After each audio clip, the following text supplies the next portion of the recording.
When we were kids, we had no understanding of the world around us. When we became adults, we understand so much, but oftentimes what we understand about the world around us is often what everyone else understands.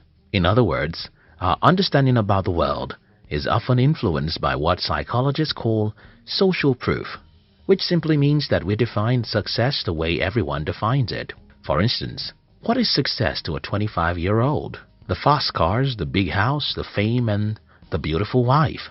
However, when most people come to the end of their life, they have the wisdom to look back and see that they have spent most of their life running after the wind. Hence, the reason for regrets. In today's video, I'll be sharing with you 3 of the most popular regrets people have, and I wish this video helps you to live a more fulfilling life. If you're new here, consider subscribing so that you won't miss other interesting videos like this. A long life. When I was in high school, I wrote something on top of our classroom that reads, "Another day has gone."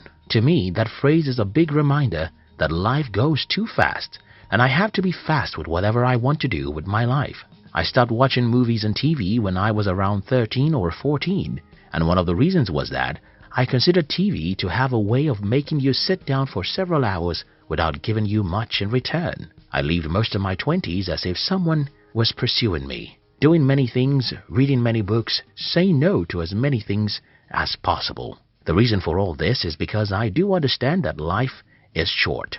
One of the biggest regrets for most people is to be 65 and not believe that they are 65. You get what I mean? When you are 70 years old and you look back at your life and wonder what you've done with it. When you're 65 and compare yourself with other 65-year-olds and think that they have achieved 600 years worth of life. This is not the first time someone will tell you, but we all need to remember all the time that life is short, terribly so.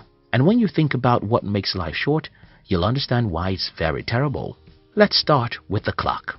Everyone tells you that you have 24 hours in a day, but that's not true. You don't have 24 hours in a day. You have about 8 to 10 hours, and I will explain this. You see, when I was studying accounting, we were taught that if you go to the market to buy some apples, and you buy those apples for $5, but you spend another $5 on transportation to that market, you didn't buy the apples for $5. You bought the apples for $10, and it makes a lot of sense, doesn't it? Now, let's use this understanding to think about the myth of 24 hours in a day. In a day, you sleep 8 hours. When you sleep, you're not conscious, so you're not doing anything. You commute to work, rest, cook, eat, chat with friends, and do a million other things. In the real sense of what life is all about, which is productivity, you're only productive for 8 hours in a day. Yes, 8 hours in a day. And I even have some sad news for you. You're not productive for 8 hours. You're probably productive for only 3 hours. Except you're better than most of us at using your time. According to a study, an average salesperson is only productive for 90 minutes a day. If you wonder how that is possible, consider the report by Peter Katzingris, who is the vice president of Nielsen. According to Nielsen's report, average Americans now spend whopping 11 hours consuming different media every day. What does this all tell us? Very simple. The number of hours we spend on things that matter aren't much. And because we don't spend much time on productive things, we don't have many hours in our days. But even if you're the most productive human on earth, sleep, food, and some socialization will still take away more than half of your 24 hours. So, let's say that you are very productive. You have 7 productive hours every day. It means that you have 7, not 24 hours in a day. 7 hours can go so fast when you're 70. You'll think that your 20th birthday was last weekend. What does this have to do with life and regret? Well, most people think that they still have a lot of time to do what they ought to do. The truth is the opposite. You've got no time to do anything. No time. You don't have any time to waste. You can't start pursuing your goals next year. You can't start that business next month because you've got no time. Another big problem with most people is that they spend all their 20s thinking that they still have time.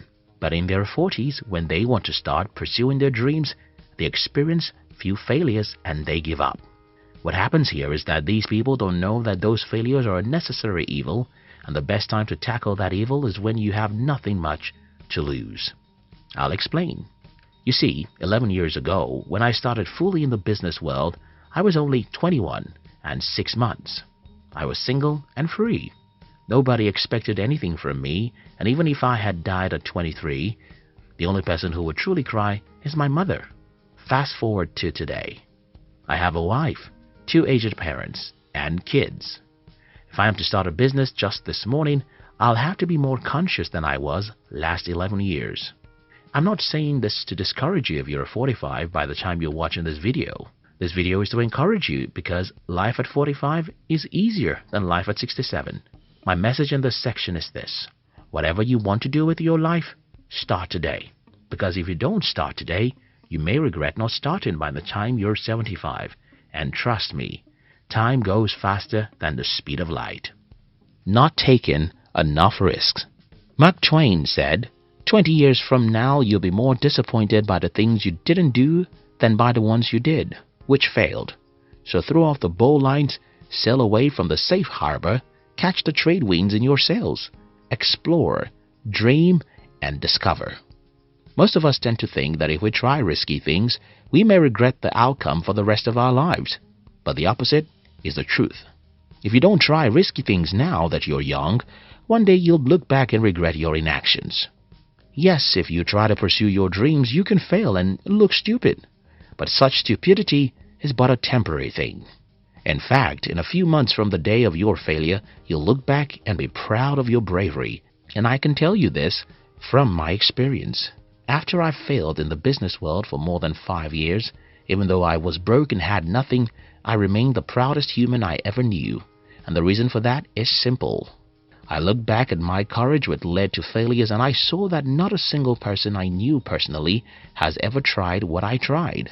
I felt proud, and I still feel that pride till this day. I mean, if you try big things and fail, you'll be like a soldier who goes to war and lost his legs. Though this man is now handicapped, he is far more successful than any civilian in the world because he dared to face the death everyone is afraid of. What someone will ask me is that, what if that soldier dies at the battlefield? I tell you, he is still more honorable than any civilian in the world, because life is not about living. Life is about living for something. The man who lives for nothing is not living, and the man who dies for something is alive. I hope you'll never forget this. The man who lives for nothing is not living, and the man who dies for something is alive, even if he's dead. Most people would live an average life for the first 50 years and regret for the rest of their lives. Don't be like them. The fact that you have a single life to live should inspire you to do great things with your life. The fact that you'll die should motivate you to dare big dreams, because whether you take it easy or fight hard, you'll eventually die. So why won't you fight hard? Living for money. It is very easy to see those who are wasting time and criticize their acts.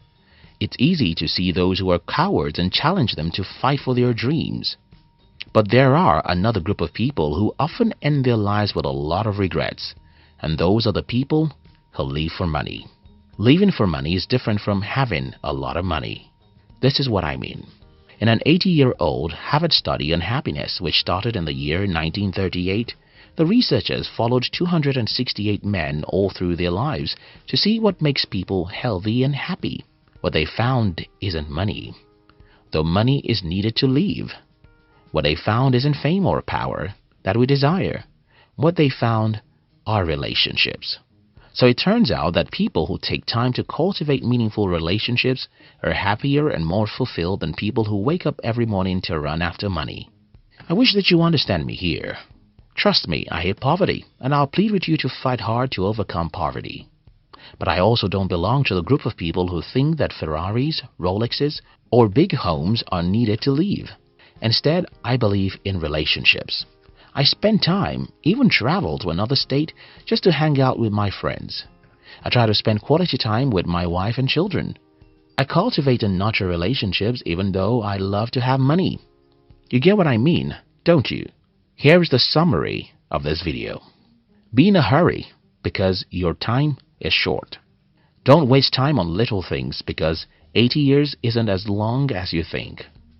Dream big and pursue your dreams, even if those dreams will cost you your life. and at the same time, develop and nurture relationships with meaningful people. Thank you very much for watching our videos. We'd like to give you another interesting video for you to enjoy next. But before then, our team will be very happy if you can like this video and share it with your friends on social media. If you're new here, don't forget to subscribe so you won't miss other interesting videos like this. Look at your screen now to see 2 other videos we handpicked for you to enjoy next. If you like this channel, we're happy to announce to you that our team has launched 3 other interesting channels. One of our new channels is called Hunt TV, where we publish inspirational videos to inspire and encourage you as you go through the harsh journey of life. Our second channel is called Fame TV, where we share with you the interesting and inspiring stories and biographies of the successful people who have achieved greatness with their lives.